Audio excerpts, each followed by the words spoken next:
Humanga pa rin naman si Draymond Green kay Wembanyama pagkatapos ng kanilang laban mga idol at ito'y kanyang pinuri. Ayon pa mismo kay Draymond Green, itong si Victor Wembanyama ay mayroong kakayahang maipanalo ang MVP, Defensive Player of the Year at Most Improved Player sa season na ito. Sabay-sabay po yan mga idol.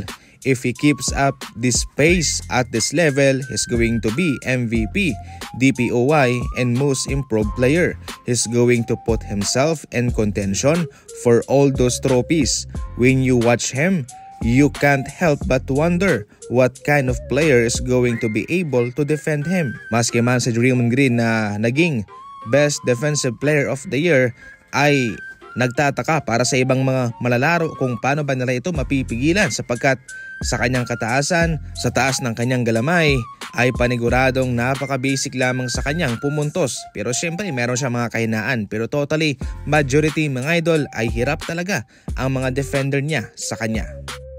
Hindi masisisi ni Kuminga ang Golden State Warriors kung bakit siya binangko pagkatapos na inilagay siya bilang permanenteng starting lineup na sana.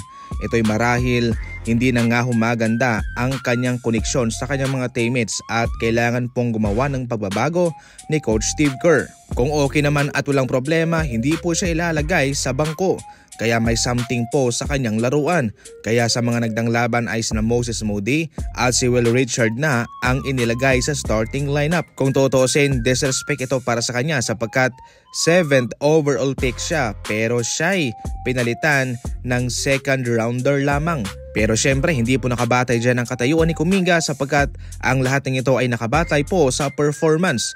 Kung maganda naman ang inilalaro ni Will Richard, why not? O ni Moses Moody. Kung walang pagbabago sa kanyang stats sa mga susunod na mga laban ay magpapatuloy po ang pagbabangko sa kanya.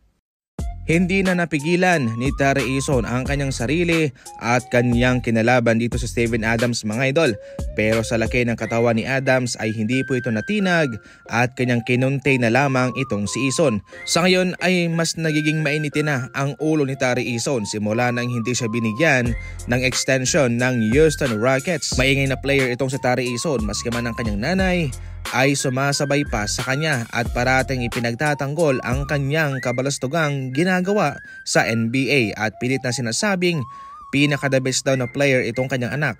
Syempre okay naman yan pero sa realidad ay hindi nga ito umaayon sa kanyang sinasabi. Kaya in the first place ay hindi nga siya binigyan ng extension ng Rockets at ngayon ay hindi pa panigurado kung siya ba'y makakatanggap ng offer sa kanila sa free agency o ito'y kanilang hahayaan na lang lamang na pumasok bilang free agent sa free agent market.